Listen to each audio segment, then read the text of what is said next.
ನಿನ್ನೆ ಕೇಂದ್ರ ಸಚಿವರು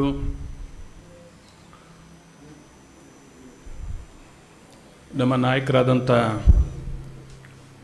ಕುಮಾರಸ್ವಾಮಿಯವರು ಮತ್ತು ಸೋಮಣ್ಣವರು ರೈಲ್ವೆ ಇಲಾಖೆಗೆ ಸಂಬಂಧಪಟ್ಟ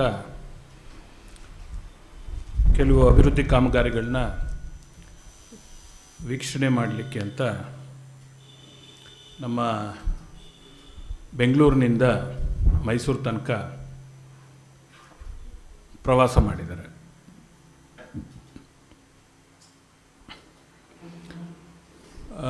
ನಿನ್ನೆ ಪ್ರತಿ ರೈಲ್ವೆ ನಿಲ್ದಾಣಗಳಲ್ಲಿ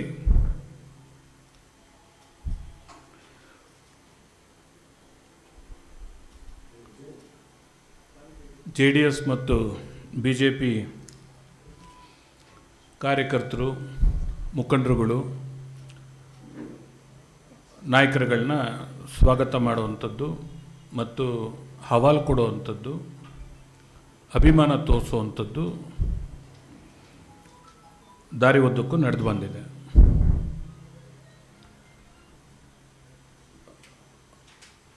ಅನೇಕ ನಾಯಕರುಗಳು ನನ್ನನ್ನು ಕೂಡ ನೀವು ಬನ್ನಿ ಅವ್ರಿಗೊಂದು ರಿಸೀವ್ ಮಾಡಿಕೊಂಡು ಒಂದು ಅಭಿನಂದನೆ ಹೇಳಿ ಬರೋಣ ಅಂಥೇಳಿ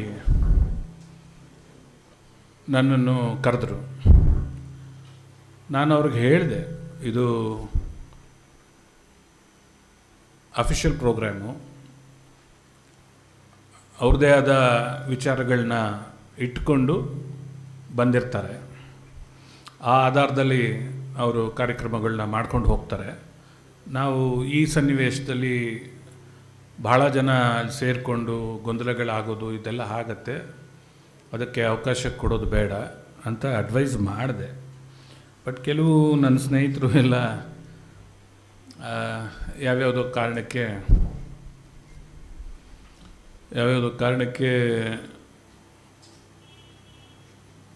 ಬಲವಂತ ಮಾಡಿದ್ರು. ನಾನು ಕೂಡ ಹೋಗಿದ್ದೆ ಶ್ರೀರಂಗಪಟ್ಟಣಕ್ಕೆ ಅವ್ರನ್ನ ವೆಲ್ಕಮ್ ಮಾಡೋಕ್ಕೆ ಅಂತ. ರೈಲ್ ಬಂತು, ಅವರು ಹಿಂದ್ಗಡೆ ಕೋಚ್ನಲ್ಲಿದ್ದರು, ಕಡೆಯ ಕೋಚ್ನಲ್ಲಿ. ನಮಗೂ ಗೊತ್ತಿರಲಿಲ್ಲ ಅದು ಅಲ್ಲಿ ಇರ್ತಾರೆ ಅಂತ. ನಾವು ಮಧ್ಯಭಾಗದಲ್ಲಿ ಇರ್ತಾರೆ, ಮಧ್ಯದಲ್ಲಿ ಇದ್ದು ಅವ್ರಿಗೊಂದು ಗಾರ್ಲೆಂಡ್ ಮಾಡೋಣ, ಒಂದು ಶಾಲು, ನಮ್ಮ ಮೈಸೂರು ರೇಷ್ಮೆ ಶಲ್ಯ ಓದಿಸ್ಬಿಟ್ಟು ಅವ್ರ ಕಾರ್ಯಕ್ರಮ ಮುಂದುವರಿಲಿ ಅಂತ ಅಭಿನಂದಿಸಕ್ಕೆ ಅಂಥೇಳಿ ನಾವಲ್ಲಿಗೆ ಹೋಗಿದ್ವಿ. ಆ ರೈಲು ಕೊನೆ ಭಾಗದಲ್ಲಿ ಇದ್ದಂಥ ಮುಖಂಡರುಗಳು ಬಹುಶಃ ಆ ಕೊನೆ ಬೋಗಿಲೆ ಕೆಳಗಡೆ ಇಳಿದು ಅಲ್ಲಿದ್ದಂಥ ಒಂದಷ್ಟು ಜನ ಕಾರ್ಯಕರ್ತರನ್ನ ಮಾತಾಡಿಸಿ ಮತ್ತೆ ರೈಲು ಹತ್ತಿಬಿಟ್ರು. ಅಲ್ಲಿ ಸಾವಿರಾರು ಜನ ಕಾರ್ಯಕರ್ತರು ಹಾಗೆ ಹಿಂದುಗಡೆ ಉಳ್ಕೊಂತು. ರೈಲು ನಾವು ನಿರೀಕ್ಷಿಸಿರಲಿಲ್ಲ, ಮೂವ್ ಆಗೋಯ್ತು. ಮೂವ್ ಆದ ತಕ್ಷಣ ಸಹಜವಾಗಿ ಕಾರ್ಯಕರ್ತರಲ್ಲಿ ಹುಮ್ಮಸ್ಸಲ್ಲಿ ಪ್ರತಿಯೊಬ್ಬರು ಪಾಪ ಕುಮಾರಣ್ಣನ ವಿಶ್ ಮಾಡಬೇಕು, ಅಭಿನಂದಿಸಬೇಕು ಅಥವಾ ಸನ್ಮಾನಿಸಬೇಕು ಅಂತ ಎಲ್ಲರೂ ಬಂದಿದ್ದರು. ಹಾಗಾಗಿ ಅವರ ನಿರೀಕ್ಷೆ ಹುಸಿ ಆಯ್ತಲ್ಲ, ಸಹಜವಾದ ಕೋಪ ಬಂತು. ನಿಲ್ಲಿಸ್ರಿ ಅಂತ ಕೂಗಾಡ್ತಿದ್ರು ರೈಲ್ ನಿಲ್ಲಿಸೋದು ಅಂದ್ರೆ ಅರ್ಥ ಏನು, ಅದು ಹಂಗೆ ಆಗೋಲ್ಲ. ಹಾಗಾಗಿ ನಾವು ಕೂಡ ಅಲ್ಲಿ ರೈಲು ಹೊರಟ ಮೇಲೆ ನಾನು ರೈಲು ಯಾವಾಗ ಹೊರಡ್ತು ನಾನು ಸ್ಟೇಷನಿಂದ ಹೊರಗೆ ಬಂದೆ. ಜನ ರೈಲಿಂದನೂ ಹೊಡ್ತಿದ್ರು, ಅಷ್ಟು ನೋಡಿದೆ ನಾನು ಬರುವಾಗ ರೈಲಿಂದನೂ ಜನ ಹೊಡ್ತಿದ್ರು.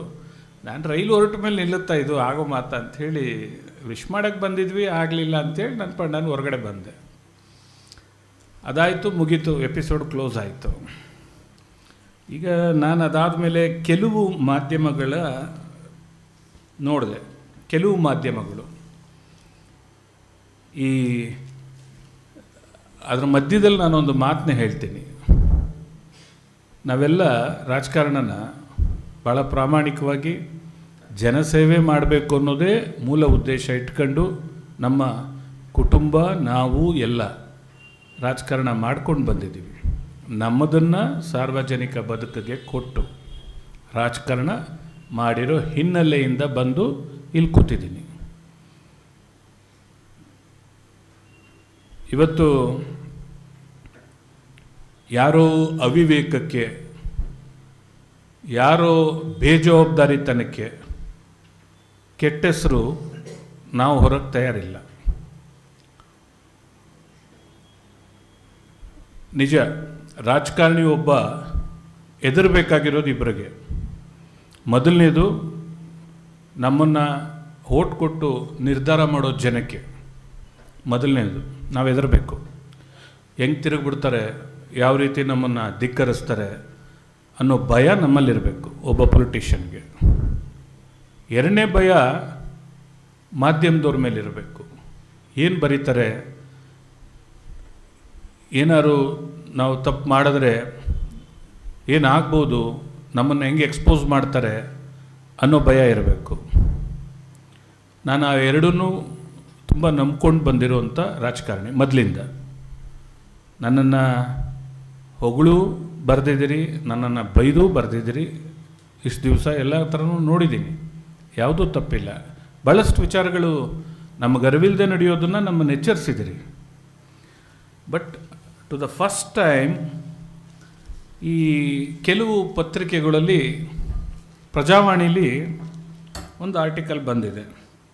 ಅಲ್ಲಿ ಆ ಸ್ಥಳೀಯ ವರದಿಗಾರ, ಪ್ರಜಾವಾಣಿ ಬಗ್ಗೆ ಸಹಜವಾದ ಗೌರವ ತುಂಬ ಇದೆ. ಯಾಕೆಂದರೆ ತಲಾಂತರದಿಂದ ಈ ಪತ್ರಿಕೆ ಇರ್ತಕ್ಕಂಥದ್ದು, ಅದರದ್ದೇ ಆದ ಒಂದು ಇದೆ, ಕ್ಲಾಸೇ ಇದೆ ಇದಕ್ಕೆ. ಅಲ್ಲಿಯ ವರದಿಗಾರ ನಂಜೇಗೌಡ ಅಂತ, ಆಮೇಲೆ ಯಾರೋನು ಇನ್ನೊಬ್ಬ ನಾಗೇಗೌಡ, ಅವನೊಬ್ಬ ಏಜೆಂಟ್ ಥರ ಬಿಹೇವ್ ಮಾಡ್ತಾನೆ ನಿಮ್ಮ ಪತ್ರಿಕಾ ಇದರಲ್ಲಿ. ಏನು ಇವರೆಲ್ಲ ಕಟ್ಟಾಕೋದು ಹೆಂಗೆ ಇವ್ರನ್ನ? ಯಾರು ಇವ್ರಿಗೆಲ್ಲ ಇಷ್ಟೊಂದು ಇಷ್ಟ ಬಂದಂಗೆಲ್ಲ ಮಾಡ್ಬೋದು ಅನ್ನೋ ಅಧಿಕಾರ ಕೊಟ್ಟಿರೋರು ಯಾರು ಇವ್ರಿಗೆ? ಇವ್ರು ಬ್ರೋಕರ್ ಕೆಲಸ ಮಾಡಬೇಕು ಅಂದರೆ ಅಲ್ಲೆಲ್ಲರೂ ನಿಂತ್ಕೊಂಡು ಮಾಡಲಿ. ಯಾರ್ದಾರ ಗುಲಾಮ್ಗಿರಿ ಮಾಡಬೇಕು ಅಂದರೆ ಅವ್ರ ಮನೆಗೆ ಹೋಗಿ ಮಾಡಲಿ. ಪತ್ರಿಕೋದ್ಯಮದಲ್ಲಿ ಇತ್ಕೊಂಡು ಅವ್ರ ಇಚ್ಛೆ ಬಂದಂಗೆಲ್ಲ ಇಷ್ಟೊಂದು ಕೆಟ್ಟದಾಗಿ ನಡ್ಕೊಳ್ಳುವಂಥದ್ದನ್ನು ತುಂಬ ಅಸಹ್ಯ ಇದೆಲ್ಲ. ಒಬ್ಬ ಬರೀತಾನೆ, ಅವನು ನಂಜೇಗೌಡ ಅನ್ನೋನಲ್ಲಿ,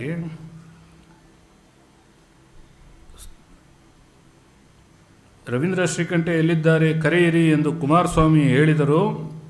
JDS ಘಟಕದ ರಮೇಶ್ ಹಾಗೂ ರವೀಂದ್ರ ಶ್ರೀಕಂಠೆಯನ್ನವರ ಹತ್ತ ಕೈ ಬೀಸಿ ಕೂಗಿದರು. ಟಿಕೆಟ್ ಕೌಂಟರ್ ಬಳಿ ನಿಂತಿದ್ದ ರವೀಂದ್ರ ಶ್ರೀಕಂಠಯ್ಯ ಮಾತ್ರ ಸ್ಥಳ ಬಿಟ್ಟು ಕದಲಲಿಲ್ಲ. ಬೇಸರಗೊಂಡ ಕುಮಾರಸ್ವಾಮಿ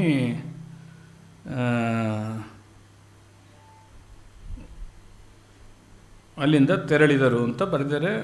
ಆಮೇಲೆ HDK ವಿರುದ್ಧ ರವೀಂದ್ರ ಬೆಂಬಲಿಗರ ಆಕ್ರೋಶ. JDS ಕಾರ್ಯಕರ್ತರು ನಿನ್ನೆ ಅಸಮಾಧಾನಗೊಂಡಿದ್ದು ನಿಜ. ಏನಕ್ಕೆ ಅಸಮಾಧಾನಗೊಂಡಿದ್ದು ಅಂದರೆ, ನಮ್ಮ ನಾಯಕರು ಕುಮಾರಸ್ವಾಮಿ ಮೇಲಲ್ಲ, ಅವರು ಅಭಿನಂದನೆ ಮಾಡೋಕ್ಕೆ ಬಂದಿದ್ದನ್ನು ರೀಚ್ ಆಗಲಿಲ್ವಲ್ಲ ಅವರಿಗೆ ಅಂತ. ನಾವು ಪ್ರೀತಿಯಿಂದ ಏನೇನೋ ಹೂವು ಬೊಕ್ಕೆ ಎಲ್ಲ ತಂದಿದ್ದೀವಿ, ಅವ್ರಿಗೆ ರೀಚ್ ಆಗಬೇಕು, ನಾವು ರೀಚ್ ಆಗೋಕ್ಕಾಗಲಿಲ್ಲ ಅನ್ನೋ ಒಂದು ಇದಕ್ಕೆ ಕುಮಾರಸ್ವಾಮಿ ಅವ್ರ ಮೇಲೆ ಬೇಸರದಿಂದ ಅಲ್ಲ. ಇನ್ನೊಂದು ಮೈಸೂರು ಮಿತ್ರ, ಅದರಲ್ಲಿ ಧಿಕ್ಕಾರ ಕೂಗಿದರು ಅಂತ ಇದೆ. ರವೀಂದ್ರ ಶ್ರೀಕಂಠಯ್ಯ ಬೆಂಬಲಿಗರಿಂದ HDKಗೆ ಧಿಕ್ಕಾರ ಅಂತ ಬರೆದಿದ್ದಾರೆ. ಏನಿದ್ರ ಅರ್ಥ? ಅಲ್ಲಿ ಅವನು ವಿನಯ್ ಅಂತೇಳಿ ನಮ್ಮ ರಿಪೋರ್ಟ್ರ್ ಇದ್ದಾನೆ, ನಾನು ಫೋನ್ ಮಾಡಿದ್ದೆ, ಏನಪ್ಪ ವಿನಯ್ ನೀನು ಬರೆದಿದ್ಯಾ ಈ ಥರ ಧಿಕ್ಕಾರಕ್ಕೆ ಹೋಗಿರೋದಕ್ಕೆ, ಏನಾದ್ರು ನಿನ್ನ ಹತ್ರ ದಾಖಲೆ ಇದೆಯಾ, ಸ್ವಲ್ಪ ಡಿಗ್ನಿಫೈಡಾಗಿ ನಡ್ಕೊಳ್ಳೋಕ್ಕೆ ಏನಾಗಿದೆ ಅಂತ ಕೇಳಿದೆ. ಅಣ್ಣ ನಾನು ಬರ್ದಿಲ್ಲ, ಇದನ್ನು ನಾನು ಬರ್ದಿಲ್ಲ, ನಮ್ಮ ಇದರಲ್ಲಿ ಏಜೆಂಟ್ಗಳಾಗ್ಬಿಟ್ಟಿದ್ದಾರೆ ಕೆಲವರು, ಎಲ್ಲ ಸುದ್ದಿ ಹಾಕಿ ಎಲ್ಲರಿಗೂ ಫಾರ್ವರ್ಡ್ ಮಾಡಿ ಬರೆಸ್ತಾರೆ ಈ ಏಜೆಂಟ್ಗಳು ಅಂತ ಆತ ಹೇಳ್ತಾನೆ.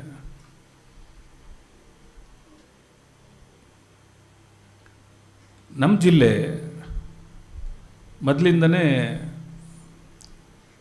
ರಾಜಕಾರಣಕ್ಕೆ ಹೆಸರು ಮಾಡಿ ಬಂದಿರುವಂಥ ಜಿಲ್ಲೆ.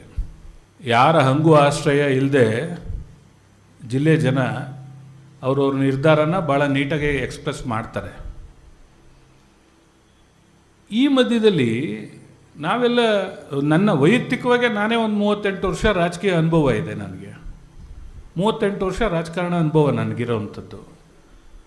ಏಕ್ದಮ್ ಇವು ನೀತಿ ನಿಯಮ ಬದುಕಿಲ್ದಿರೋ ಜನ ಇವರು ಈ ಥರ ಆರ್ಟಿಕಲ್ ಬರೆದು HDಗೆ ವಿರೋಧ ಧಿಕ್ಕಾರ ಕೂಗಿದ್ರು, ರವೀಂದ್ರ ಶ್ರೀಕಂಠಯ್ಯನ ಬೆಂಬಲಿಗರು ಆಕ್ರೋಶಗೊಂಡ್ರು, ಪ್ಲಾಟ್ಫಾರ್ಮಲ್ಲಿ ನಿಂತಿದ್ರು, ಕುಮಾರಸ್ವಾಮಿ ಅವ್ರು ಕೈ ಬೀಸಿದ್ರು, ರವೀಂದ್ರ ಹೋಗಲಿಲ್ಲ, ಜಗ್ಲಿಲ್ಲ, ಅಲ್ಲೇ ನಿಂತಿದ್ರು. ಇಷ್ಟರ ಮಟ್ಟಿಗೆ ರಾಜಕಾರಣನ ಹಿಡಿದುಬಿಟ್ರೆ ಗುಂಪುಗಾರಿಕೆ ಮಾಡಿಕೊಂಡು ರಾಜಕೀಯದಲ್ಲಿ ಇಟ್ಸ್ ಎ ಶೇಮ್ಫುಲ್ ಪಾರ್ಟ್. ನಾನು ಯಾರು ತಪ್ಪು ಮಾಡಿದ್ದಾರೆ ಅವ್ರಿಗೆ ಸೀಮಿತವಾಗಿ ಮಾತಾಡ್ತಾ ಇದ್ದೀನಿ. ನಾನು ರಿಕ್ವೆಸ್ಟ್ ಮಾಡ್ಕೊತೀನಿ ಮಾಧ್ಯಮ ಸ್ನೇಹಿತರಿಗೆ, ರಾಜಕಾರಣ ಸುಲಭ ಅಲ್ಲ, ಭಾರಿ ಕಷ್ಟ ಇದೆ. ಅದರಲ್ಲೂ ಸ್ವಾಭಿಮಾನದ ರಾಜಕಾರಣ ಮಾಡೋರಿಗೆ ತುಂಬಾ ಶ್ರಮ ಮತ್ತು ಕಷ್ಟ ಇದೆ. ಆ ಮಧ್ಯದಲ್ಲಿ ಇಂಥ ನೀತಿಗೆಟ್ಟವರು, ಈ ನಂಜೇಗೌಡನಂಥವರು, ಈ ನಾಗೇಗೌಡನಂಥ ದಳ್ಳಾಳಿಗಳು ಇಂಥ ಚಿಲ್ಲರೆ ಕೆಲಸಗಳು ಮಾಡಿದ್ರೆ ಇದನ್ನೆಲ್ಲ ಸಹಿಸ್ಕೊಳ್ಳೋಕ್ಕೂ ಆಗೋದಿಲ್ಲ. ರಾಜಕಾರಣಿ, ಪತ್ರಿಕಾ ಮಾಧ್ಯಮದ ಸ್ನೇಹಿತರ ಮಧ್ಯೆ ಇರ್ತಕ್ಕಂಥ ತಿಳಿ ವಾತಾವರಣ ಕೆಡುತ್ತಿದ್ದು, ಅದಾಗಬಾರ್ದು. ಅದನ್ನು ಈ ಮೂಲಕ ಎಲ್ಲರ ಗಮನಕ್ಕೆ ತರಕ್ಕೆ ಒಂದು ವಿಚಾರ. ಕರ್ನಾಟಕ ನ್ಯೂಸ್ ಡಿಜಿಟಲ್ ಚಾನಲನ್ನು ಈಗಲೇ ಸಬ್ಸ್ಕ್ರೈಬ್ ಮಾಡಿ. ಧನ್ಯವಾದಗಳು.